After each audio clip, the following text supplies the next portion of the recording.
You know that guy? Okay, there's two guys. One of them hates Calvinism, and the other one is a Calvinist. And they're arguing, and the layperson or whatever, right? The guy who's not as informed, who's hates Calvinism, says, "Dude, God so loved the world that he gave his only begotten Son, that whosoever believes in him shall not perish but have eternal life." Whosoever will. Okay? Whosoever will. What do you do? What do you do? Oh my gosh. Oh my goodness. Right, right? That guy, he's like, whosoever will, right? He doesn't get it, right? So frustrating. These peons, right? That's you when you claim John 6:44 teaches unconditional election. No one can come to the Father, or no one can come to the Son unless the Father draws him. When you do that, it's like in the debate, it's like, no one can come. You're like the whosoever guy with John 3:16 against Calvinism. John 6:44 is your John 3:16. You're that guy when you do that.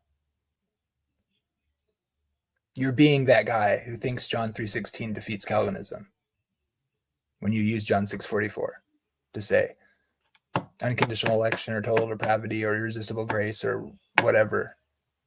He is all in there in John 6:44. It's not there. It doesn't exist.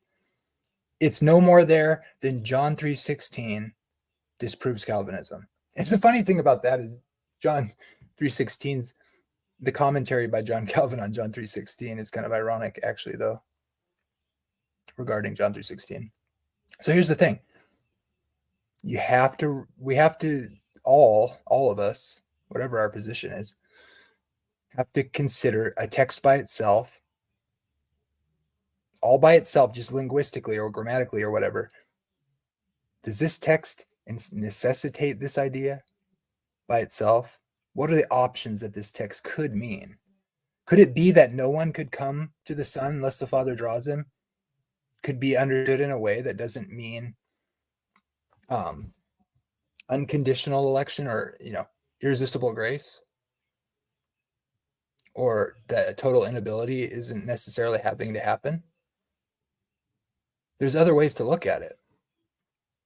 The context literally shows it's not about it's even if you say they're unable to come unless they're drawn by the Father, even saying that, which is what it's saying, doesn't mean, first of all, that it necessarily is, like, contextually, that could be very particularly those people in the crowd at that particular moment. You could look at it like Jesus' ministry was just starting, and so some of those people are going to come by the means of the Father, which would be the text. So as Jesus is teaching and showing that he's the one who's sent in congruency with the text in order for people to recognize it, he could just be saying, unless you recognize it through what the Father has said, you won't come. You can't come, or you won't come. And it's early in the ministry, or, obviously the context that people aren't really, their motives aren't right. So that plays into it, but it could be, a mixed group. Some of them are just totally non-believers or just totally in it for the wrong reasons. Other ones could be not seeing it yet because they haven't put it together yet, what Jesus is saying and what the Father has said in the Bible. Some of them could be in the process. They're all hearing, but some of them could be in the process of learning. Some of them may never learn. Some of them may have already learned, and they're being drawn already. Could be suggesting that. It could be the case that no one can come unless the Father draws them, but it's not an effectual drawing. That it's just serious. It's just saying that, like, at that time with those people at this point in the ministry of Jesus, the only way they're coming is if they're able to recognize it from what is in the Bible, from what the Father has said. In other words, the Father drawing them is just a reference to whoever has the ability to recognize the voice of the Father and compare it to what Jesus is saying. That's the only way they're going to know who he is. Could be saying it like that. That's what I think it's saying. And that's what the text is kind of fleshing out. Don't isolate those phrases. Let the context explain what he's saying. And it's a constant refrain in the book of John about, and it is the work of God, but that doesn't mean it's the work of God in a Calvinistic distinctive way. Everybody actually believes it's the work of God. And by the way, everybody's saying the Father, well, it's just for right now, which is basically true. But later it'll be by Jesus being lifted up. Whatever happens, it's always the Father drawing whoever comes. It's always the work of God that brings people to Jesus. That's never not the case. I would say it's never been the case that anybody could be saved by Jesus or through God without God drawing them.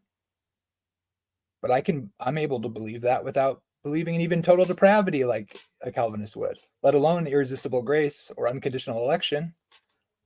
I would still affirm, without contradiction, in my opinion, that it's always God drawing them, because it's what God desires for all people, though.